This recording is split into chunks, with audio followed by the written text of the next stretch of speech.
প্রিয় শিক্ষার্থী বন্ধুরা, আমরা এই পর্যায়ে যে অঙ্কটি নিয়ে আলোচনা করতে চাচ্ছি সেটা হচ্ছে নবম শ্রেণী, পৃষ্ঠা নম্বর হচ্ছে 53। তো দেখো 53 হচ্ছে গ, এর হচ্ছে 2 নাম্বার অঙ্কটি নিয়ে আমরা কথা বলতে চাচ্ছি। তাহলে এখানে বলা হচ্ছে একটি গুণোত্তর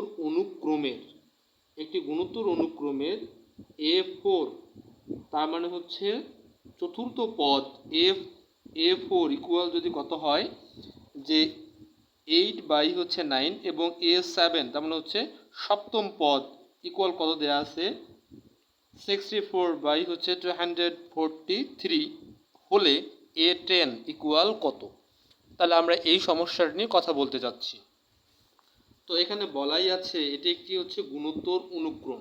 তো আমরা জানি গুণোত্তর অনুক্রমে এখানে প্রথম পদ এবং সাধারণ অনুপাত এই দুটো অংশ কিন্তু আমাদের এখানে দেয়া নাই। তাহলে আমাদের এই দুটো অংশ বের করে নিতে হবে। তাহলে আমরা ধরে নিতে পারি যে ধরি একটি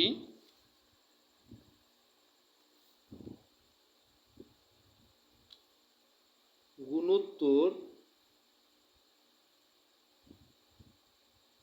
অনুক্রমের প্রথম পদ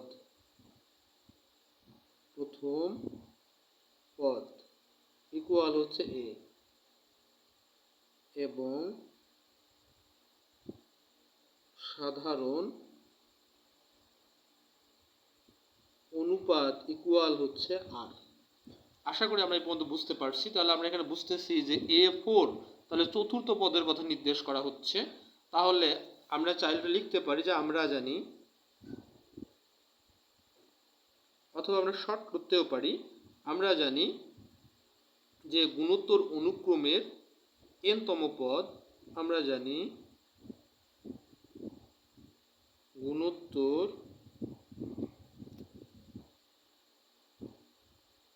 অনুক্রমের n-তম পদ এর সূত্র হচ্ছে ইকুয়াল AR n-1।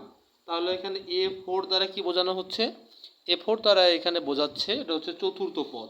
তাহলে অতএব আমরা লিখতে পারি গুণোত্তর অনুক্রমের চতুর্থ পদ ইকুয়াল, তাহলে AR 4-1 ইকুয়াল লেখা যায় AR পাওয়ার হচ্ছে কিউব। তাহলে প্রশ্ন মতে লেখা যাচ্ছে, যেহেতু আমাদের এখানে A4 বলছিল তার মানে চতুর্থ পদের কথা বলা হচ্ছিল, তো লেখা যাচ্ছে প্রশ্ন মতে AR3 ইকুয়াল হচ্ছে 8/9। এটাকে চাইলে আমরা 1 নাম্বার সমীকরণ দিতে পারি। এখানে যেহেতু A7 দেওয়া আছে, এর দ্বারা বোঝানো হচ্ছে যে সপ্তম পদ। আবার লিখতে পারি, আবার গুণোত্তর অনুক্রমের সপ্তম পদ ইকুয়াল AR 7-1। তবে যদি ক্যালকুলেশন করে নেই তাহলে পেয়ে যাচ্ছি AR পাওয়ার 6। তাহলে যেহেতু A7 ছিল সেটা সপ্তম পদ, আমরা লিখতে পারি প্রশ্ন মতে AR পাওয়ার 6 ইকুয়াল পাচ্ছেন 64/243। তো আমরা চাইলে এটাকে 2 নাম্বার সমীকরণ দিতে পারি। তো আমরা এই পর্যন্ত আমরা আসছি। তো আমরা সবাই জানি যে যখন কোনো রাশি গুণ অবস্থায় থাকবে তাকে যদি তুমি কাটাকাটি করে মান বের করতে চাও তাহলে গুণ অবস্থায় তাহলে তাকে ভাগ করে মান বের করতে হবে, আর যদি যোগ বিয়োগ থাকে তো যোগ বিয়োগ করেই মান বের করতে হবে। অর্থাৎ সোজা কথা হচ্ছে কোন রাশি যদি গুণ এবং ভাগ অবস্থায় থাকে তার মান যদি বের করতে হলে গুণ ভাগ করেই বের করতে হবে। তাহলে আমরা এখন কিভাবে মানটা বের করব? যেহেতু গুণ অবস্থায় আছে আমাদের মূল টার্গেট হচ্ছে A এবং R এর মান এখান থেকে বের করে নেওয়া। তাহলে দেখো প্রিয় শিক্ষার্থী বন্ধুরা, সমীকরণ 2 থেকে 1 ভাগ করি। আমি 2 থেকে যদি 1 ভাগ করে নেই তাহলে পাচ্ছ এ আর পাওয়ার 6 বাই হচ্ছে এ আর পাওয়ার কিউব ইকুয়াল, এই যে এ আর পাওয়ার 6 এর মান আমরা জানি 64 ভাগ হচ্ছে 243 ডিভাইডেড বা ভাগ, আর 1 নং সমীকরণের মান হচ্ছে 8 বাই হচ্ছে 9। তো আমরা জানি এখানে ভাগ করলে এ এবং এ কাটা যাচ্ছে, উপরে এ আর আছে 6টা, নিচে আর আছে 3টা। যদি আর আমরা কেটেও ফেলি তাহলে এখানে আমরা আর পাবো 3টা। তাহলে এ তো কাটা যাচ্ছে, এখানে আর পাওয়া যাচ্ছে 3টা। আশা করি আমরা বুঝতে পারছি। দেখো এখানে এ আর এ কাটা যাচ্ছে, এখানে আর আছে 6টা, এখানে আর আছে 3টা। আর কাটা যাওয়ার পর উপরে আর থাকবে 3টা। তাহলে ভাগ উল্টে গুণ করলে আমরা পেয়ে যাচ্ছি 64 ভাগ হচ্ছে 243, ভাগ উল্টে গুণ করলে আমরা জানি উপরের ভগ্নাংশের কোনো পরিবর্তন হবে না, কিন্তু নিচের ভগ্নাংশটা পরিবর্তন হয়ে যাবে। উপরেরটা যাবে নিচে, নিচেরটা যাবে উপরে। তার মানে 9 যাচ্ছে উপরে আর 8 আসতেছে নিচে। এখন আমরা কাটাকাটি করে ফেলি, এই 8 দ্বারা এই 64 যদি কাটো তাহলে 8 8 64 পাচ্ছ, 9 দ্বারা যদি তাকে কাটো তাহলে আমরা পাবো 27। তাহলে এখানে পেয়ে যাচ্ছ বা আর পাওয়ার 3 8/27। তো এটাকে আমরা চাইলেই লিখতে পারি আর পাওয়ার কিউব ইকুয়াল, যদি মান আমি বসাই দিতাম তাহলে এখানে পেয়ে যাচ্ছ, বা যদি আমি পাওয়ারিং করি 2/3, এটার উপর আমরা কি দিতে পারি, পাওয়ার কিউব দিতে পারি। তাহলে এই 3 পর এই 3 পর উভয় পক্ষতে বাদ দিলে সূচকের নিয়ম অনুসারে তাহলে আর ইকুয়াল পাওয়া যাচ্ছে 2/3। তো আমরা এ পর্যায়ে আর এর মান পেয়ে গেলাম। এখন আমরা এ এর মান বের করব। তো এটার জন্য আমরা 1 নাম্বার অথবা 2 নাম্বার যে কোটা সমীকরণের মধ্যে আর এর মান বসাই দিতে পারি। যদি আমরা 1 নাম্বার সমীকরণে আর এর মান বসাই দিতে চাই তো লিখে নিচ্ছি 1 নং সমীকরণ এ আর এর মান বসাই। আমরা যেখানে বসাই দিই আর এর মান, তাহলে দেখো এখানে এ ছিল আর পাওয়ার কিউব ছিল, তো এ থেকে যাবে, আর এর জায়গায় বসে যাচ্ছে 2/3, এটার উপর কিউব ছিল কিউব দিলাম ইকুয়াল, এটার মান ছিল কত 8/9। তাহলে উপরে থাকতেছে 8, নিচে আসতেছে 9।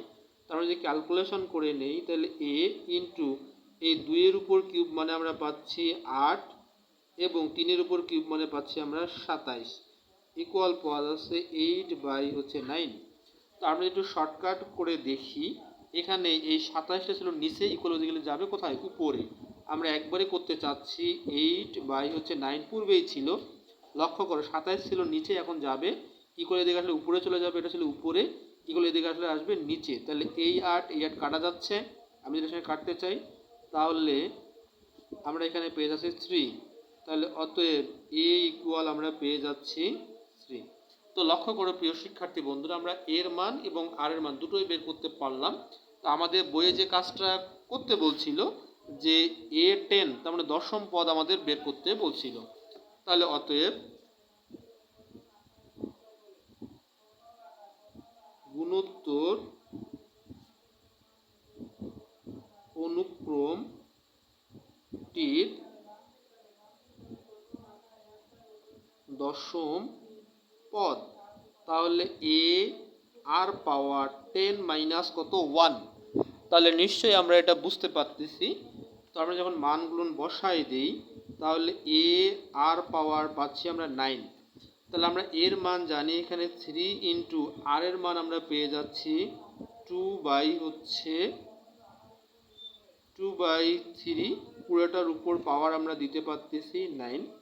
আমরা জানি 9 পাওয়ারটা দুজনই পেয়ে যাবে ভাগ, তো আমরা দুজনকে যদি দিয়ে দেই তাহলে দেখো আমরা কত পেয়ে যাচ্ছি, এখানে 3 ইন্টু, তাহলে 2 এর উপরও 9 পাওয়ার, 2 এর উপর আসবে 9 পাওয়ার, এই 3 এর উপর আসছে 9 পাওয়ার, এখানে একটা কিন্তু 3 আমার ছিল, তাহলে এই 3টা হচ্ছে উপরের রাশি, এই 3টা হচ্ছে নিচের রাশি। তাহলে এই 3 এর সাথে 3 আমরা যদি কাটাকাটি করি তাহলে এখানে 2 থাকতেছে 9টা, আর একটা 3 কাটা যাওয়ার কারণে 3 আসতেছে কয়টা, 8টা।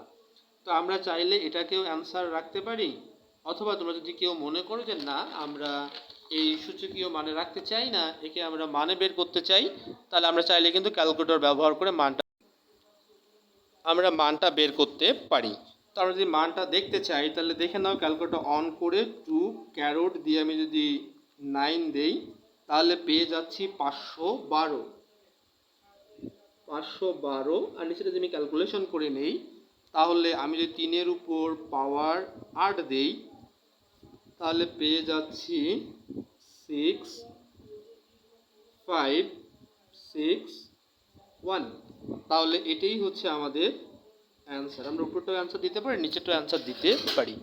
তো আশা করি প্রিয় শিক্ষার্থী বন্ধুরা আমরা সম্পূর্ণ অঙ্কটি সুন্দর করে বুঝতে পারছি। তো আমরা একটু দেখে নিচ্ছি অঙ্কটা। এটা তোমাদের জন্য খুব ইম্পর্ট্যান্ট একটা অংশ। আর আমরা জানি যদি সিলেবাস পরিবর্তন হয়ে যায় সেক্ষেত্রে এই অঙ্কটি কিন্তু আমাদের জন্য অনেক বেশি গুরুত্বপূর্ণ হয়ে দাঁড়াবে। তো ধন্যবাদ তোমাদের সবাইকে।